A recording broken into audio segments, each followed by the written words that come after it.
Bueno, como les hablé en la introducción, el objetivo de este módulo es que puedan entender cómo funciona y cómo se ha formado su mundo interno.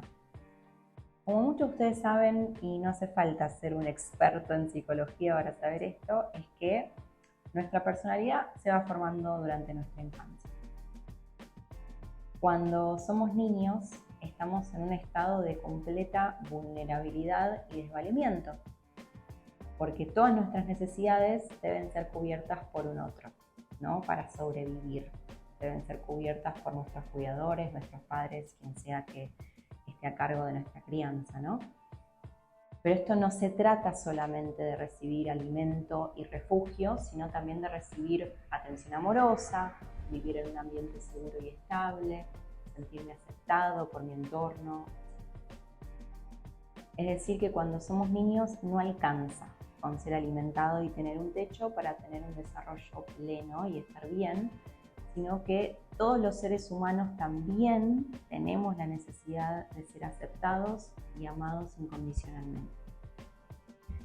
Pero el hecho de que esas necesidades no hayan sido cubiertas por mis cuidadores no quiere decir que yo deje de necesitar estas cosas para desarrollarme.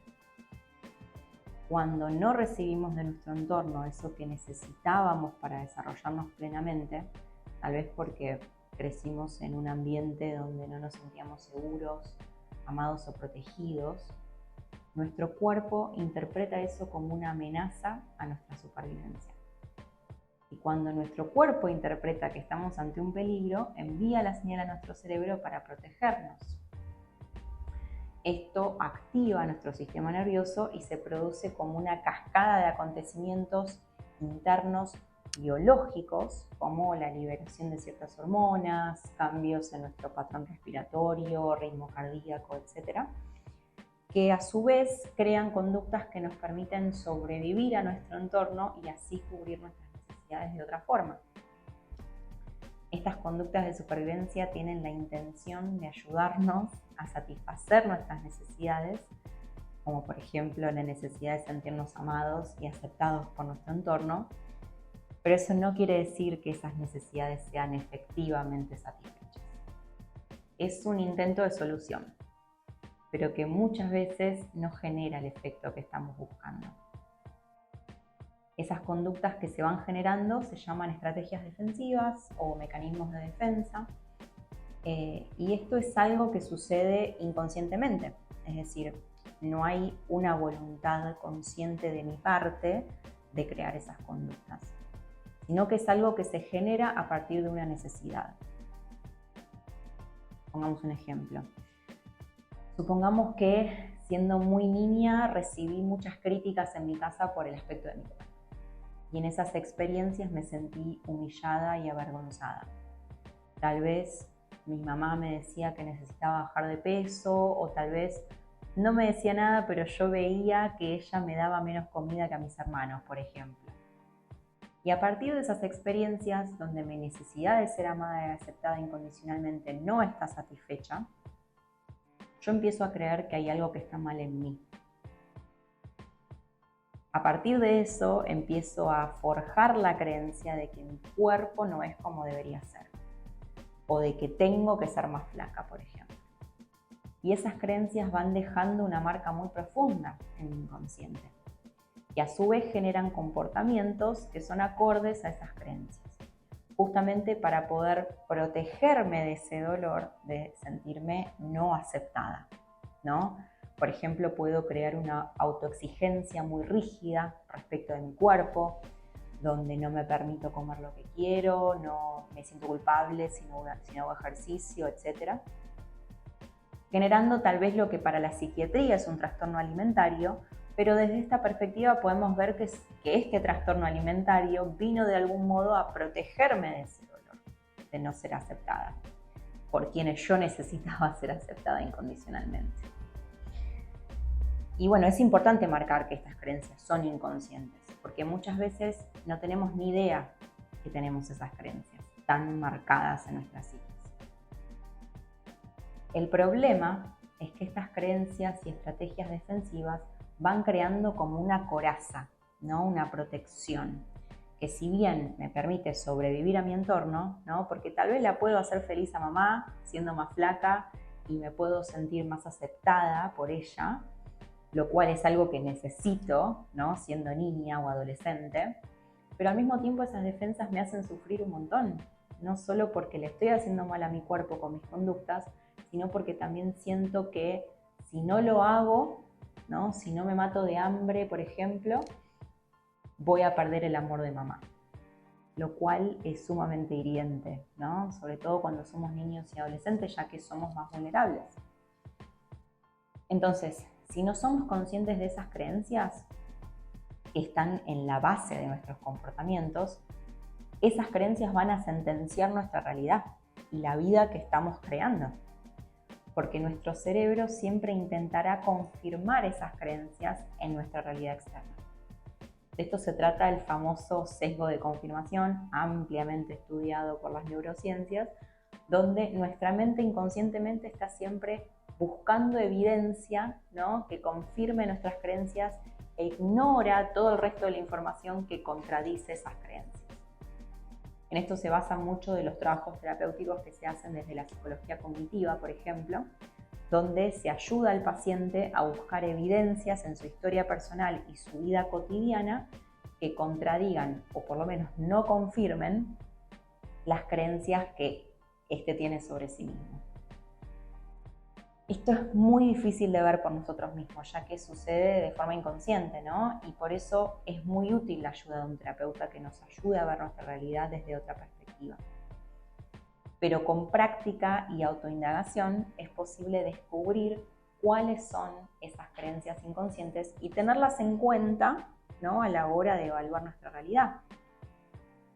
Por ejemplo, supongamos que tengo la creencia de que no soy lo suficientemente linda, ¿no?, porque tal vez en mi familia o en el colegio me hacían sentir así. Y tuve varias vivencias traumáticas en relación a mi aspecto físico. Y a partir de eso creo que nadie me va a querer. Supongamos que conozco a una persona que me gusta mucho y empezamos a salir y viene todo súper bien, hasta que un día no me contesta los mensajes o me dice que está muy ocupado, etcétera, ¿no? Ahí se activa mi herida, ¿no?, de no sentirme suficientemente linda. Y enseguida reacciono y pienso, ¿ves? Es cierto, no sos lo suficientemente linda, por eso no te dan bola, ¿no? Si fueras linda te darían bola, si fueras linda recibirías la atención que esperás. Eso es el diálogo de mi mente, ¿no? Y este es el sesgo de confirmación también. Pero en realidad yo no sé bien por qué la persona me dejó de contestar o me da menos atención. Pero enseguida saco la conclusión de que es por mi apariencia física. Esto hace que se activen mis mecanismos de defensa porque me siento herida y tal vez me enojo con el chico, lo trato mal, o tal vez me pongo súper nerviosa y busco más todavía que me dé su atención, y ahí es donde repetimos nuestros patrones. Esto también nos lleva a la famosa profecía autocumplida, ¿no?, donde vuelvo a repetir mis interacciones con los otros y genero los mismos resultados. Tal vez que el otro se vaya del vínculo y me hundo aún más en mi propia tragedia griega, ¿no?, donde creo que el destino o el universo me odian y siempre atraigo al mismo tipo de hombre. Y bueno, así vamos creando, ¿no?, los conceptos sobre qué es el amor, ¿no?, y cómo debemos demostrar amor o recibir amor, qué es la familia, por ejemplo, cómo nos merecemos ser tratados, etcétera, etcétera. Y bueno, con esto entendemos que nuestra vida de adultos está determinada por nuestras creencias inconscientes infantiles. Entonces, bueno, recapitulando un poco. Ciertas vivencias de nuestra niñez, donde por acción u omisión yo no recibí lo que necesitaba, van a ir dejando huellas en nuestro inconsciente. Una herida, ¿no?, como un vacío, y para llenar ese vacío vamos a ir buscando una explicación. La explicación son las creencias, ¿no?, respecto de por qué mis necesidades no pueden ser satisfechas. Entonces esas vivencias van a formar las creencias sobre quiénes somos, si soy buena, mala, inteligente, linda, fea, y cómo es el mundo, ¿no?, si es un lugar seguro donde puedo jugar tranquilo o es un lugar hostil donde necesito protegerme. Y esas creencias las vamos a tomar como verdad, Y esa verdad va a formar nuestra personalidad a la medida que vamos creciendo, ¿no? Y bueno, siendo adultos son esas mismas creencias las que determinan nuestro comportamiento por el sesgo de confirmación y cómo nos relacionamos con el resto, porque determinan cómo yo interpreto mis relaciones con el resto.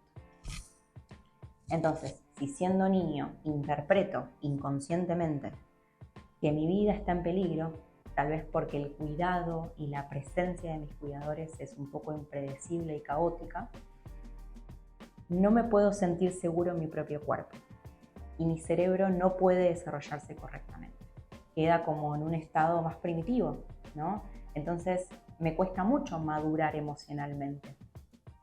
Y esas estrategias defensivas que aprendí siendo niño para poder sobrevivir a mi entorno, las sigo utilizando siendo adulto, ¿no? Porque mi cuerpo interpreta que todavía no estoy seguro, todavía soy vulnerable, ¿no? Como lo fui en mi niñez. Entonces, el tiempo pasa, nos convertimos en adultos que pueden trabajar, estudiar, ¿no? Estas cosas de adultos, pero con reacciones emocionales que siguen siendo infantiles, ¿no? Podemos decir que entonces sentirnos seguros en nuestro propio cuerpo, lo que es facilitado por nuestro entorno cuando estamos creciendo, es la condición necesaria para poder crecer y madurar emocionalmente. La buena noticia es que siendo adultos podemos ayudar a nuestro cuerpo para que se empiece a sentir seguro, dándonos a nosotros mismos lo que necesitábamos recibir siendo niños, que es amor y aceptación incondicional. Cuando mi cuerpo se siente seguro, las estrategias defensivas desaparecen, porque su causa, es decir, la vulnerabilidad de mi herida, esa herida abierta, desaparece, gracias al amor incondicional que me puedo dar a mí mismo. Entonces, de lo que se trata acá es de poder hacernos cargo de ese niño interno que todavía sufre y todavía experimenta esa herida, que todavía reacciona de la forma en que aprendió en la niñez, para convertirnos en el adulto, ¿no? Que decide responder de otra manera. Y bueno, de esto se trata básicamente la madurez emocional.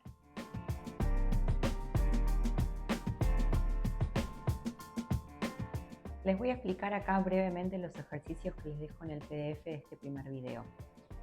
El propósito de las preguntas en la primera parte es hacer consciente y reconocer, ¿no? Cuáles son las creencias limitantes que determinan nuestro comportamiento y cuáles son las estrategias defensivas que fuimos encontrando, ¿no? Que fuimos creando para poder compensar esas creencias y no encontrarnos con esas heridas, ¿sí?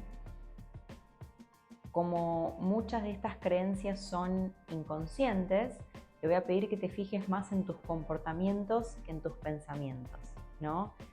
Que te fijes más en cómo actúas que sos y no en cómo pensás que sos. Les dejo ahí también una lista de creencias limitantes más comunes, ¿no? Como por ejemplo, no soy lo suficientemente linda, buena, inteligente, etc. Bueno, de nuevo, todos tenemos una o varias, ¿no? Y es una lista que no es exhaustiva, así que pueden pensar en otras que no estén ahí también. Les pongo un ejemplo para que tengan una idea. Tal vez yo me digo a mí misma y a los otros que soy muy buena en lo que hago profesionalmente y me merezco un aumento de sueldo, ¿no? Pero cada vez que se presenta una oportunidad para presentar mi trabajo o hablar con mi jefe y negociar mi salario, siempre encuentro alguna excusa para no hacerlo.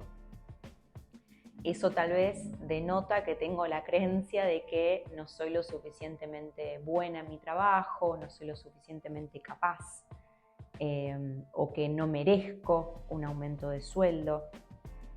Y bueno, en la segunda parte del ejercicio vamos a descubrir cuáles son las estrategias defensivas que fuimos creando a lo largo de nuestra vida para compensar por esas creencias, ¿sí?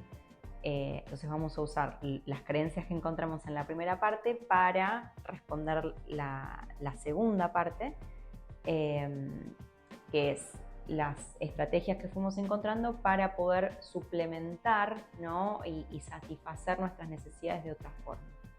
Entonces, siguiendo el ejemplo anterior, para compensar mi creencia de que no soy lo suficientemente capaz, tal vez creé la estrategia de trabajar excesivamente, ¿no? Tal vez me quedo horas extras, soy extremadamente perfeccionista, hago el trabajo de los otros que no me corresponde, pero igual lo hago para destacarme, ¿no? y ser la que parece que trabaja más duro.